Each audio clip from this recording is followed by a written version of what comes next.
বন্ধুরা, আমি হচ্ছি রাজ আর আপনারা দেখছেন হেল্পিং হ্যান্ড রাজ ইউটিউব চ্যানেল। বন্ধুরা, আপনারা কি জানেন ভূমিকম্পন কেন হয়? আর যদি আপনারা জেনেও থাকেন, সেই বিষয় নিয়ে বিস্তারিত জানার জন্য আমাদের ভিডিও প্রথম থেকে শেষ পর্যন্ত দেখতে থাকুন। তাহলে শুরু করা যাক। বন্ধুরা, আমাদের পৃথিবী অনেকগুলো লেয়ার দিয়ে তৈরি হয়েছে। আমাদের পৃথিবীর সব থেকে ভিতরের ভাগকে কোর বলা হয়। পৃথিবীর এই অংশটি সব থেকে সলিড এবং গরম হয়ে থাকে। এর তাপমাত্রা প্রায় 5000 ডিগ্রি সেলসিয়াস টেম্পারেচার হয়ে থাকে। এর উপরের অংশটির নাম আউটার কোর। এটি লিকুইড ফর্মে থাকে। এর তাপমাত্রা খুব বেশি থাকে। এর উপরের স্তরের নাম ম্যান্টাল, তার উপরের স্তরের নাম ক্রাস্ট।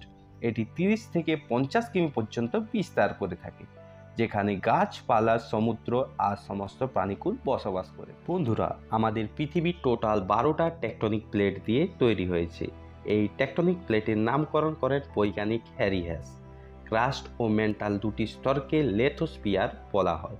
এটি প্রায় 50 কিমি পর্যন্ত বিস্তার করে থাকে।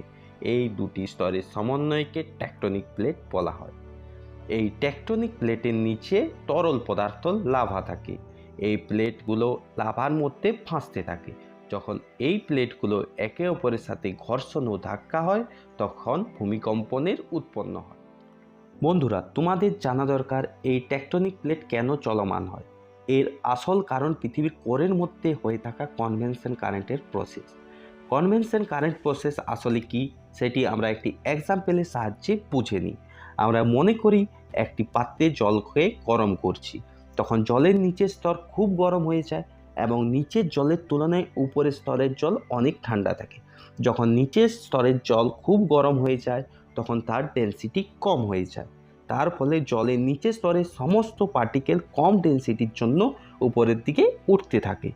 এটা হওয়ার কারণ কম ডেনসিটির পদার্থ সব সময় উপরের দিকে যেতে থাকে এবং বেশি ডেনসিটির পদার্থ নিচের দিকে যেতে থাকে।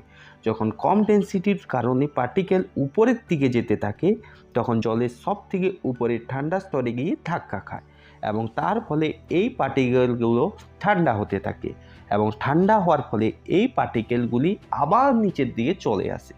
এই রকম প্রসেস আমাদের পৃথিবীর কোরের মধ্যে ক্রমবর্ধমান চলতে থাকে।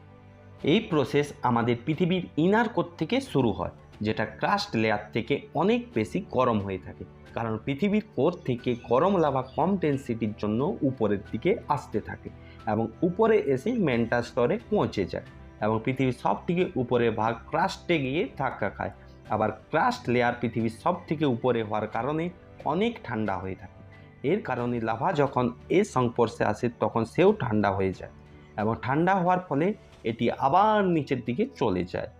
এইভাবে কন্টিনিউ এই প্রসেস চলতে থাকে। বন্ধুরা, গরম লাভা যখন উপরে উঠে ঠান্ডা হয়ে কোরের দিকে ফিরতে থাকে, সেই সাইকেলকে আমরা কনভেনশন কারেন্ট বলে থাকি। এই কনভেনশন কারেন্টের ফলে আমাদের পৃথিবীর টেকটনিক প্লেট একে অপরের সাথে ধাক্কা ও ঘষা খায় অথবা একে অপরের থেকে দূরে চলে যেতে থাকে। এই ধাক্কা বা ঘষা খাওয়ার ফলে যে কম্পন আমাদের পৃথিবীর ভূপৃষ্ঠে তৈরি হয়, এর ফলে আমাদের পৃথিবীতে ভূমিকম্পন হয়ে থাকে। আর এই দুটি প্লেটের মধ্যস্থ স্থান থেকে ভূমিকম্পনের তরঙ্গ পার হতে থাকে। আমরা সেই স্থানকে ভূমিকম্পের কেন্দ্রবিন্দু বলে থাকি। বন্ধুরা, কনভেনশন কারেন্টের ফলে আমাদের পৃথিবীর টেকটনিক প্লেট একে অপরের সাথে ঘর্ষণ বা ধাক্কা খায়, তাছাড়া একে অপরের থেকে দূরে সরে যেতেও থাকে। যেমন আফ্রিকান প্লেট থেকে একটি নতুন সোমালিয়ান প্লেট আস্তে আস্তে ভেঙে আলাদা হয়ে যাচ্ছে। আজ থেকে কিছু লক্ষ বছর পরে দুটি আলাদা আলাদা কন্টিনেন্টালে বিভক্ত হয়ে যাবে। এইভাবেই আমাদের ভারতের প্লেট আজ থেকে 50 মিলিয়ন ইয়ার আগে আফ্রিকার কন্টিনেন্টাল থেকে আলাদা হয়ে অনেক বছর মুভ করার পরে আমাদের এশিয়ান কন্টিনেন্টালে এসে ধাক্কা খায়।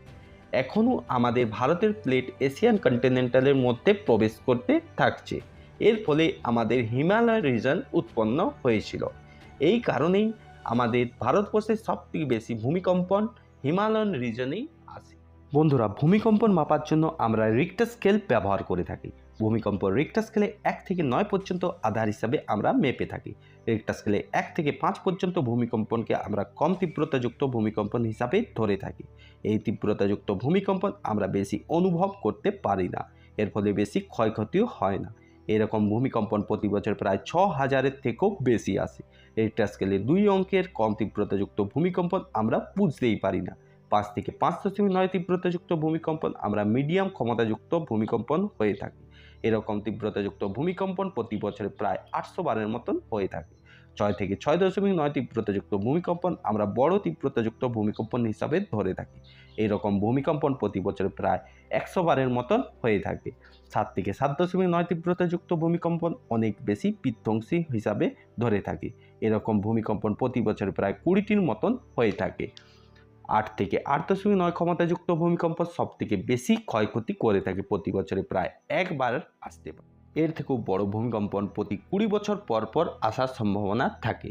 বন্ধুরা, পৃথিবীর সব থেকে বেশি ভূমিকম্পনের দেশ হলো জাপান, যেখানে প্রতি বছর প্রায় 1500ও বেশি ছোট বড় ভূমিকম্পন অনুভব করা যায়। বন্ধুরা, ভূমিকম্পন হলে আমাদের কি করা উচিত? যদি আপনি ঘরের মধ্যে থাকেন তাহলে তৎক্ষণাৎ সেখান থেকে বার হয়ে একটি ফাঁকা স্থানে চলে আসবেন। আর যদি আপনি ঘরের মধ্যে আটকে পড়েন তাহলে আপনি বেডের নিচে বা শক্ত টেবিলের নিচে গিয়ে আশ্রয় নিতে পারেন, অথবা ঘরের কোণাতে গিয়েও আশ্রয় নিতে পারেন। তাহলে আপনি ভূমিকম্পনের ক্ষয়ক্ষতির হাত থেকে বাঁচতে পারবেন। বন্ধুরা, আজ এই পর্যন্ত। এই রকম ইনফরমেটিভ এবং নলেজেবল ভিডিও পাওয়ার জন্য আমাদের ইউটিউব চ্যানেলকে সাবস্ক্রাইব করে আমাদের সাথে জুড়ে থাকুন।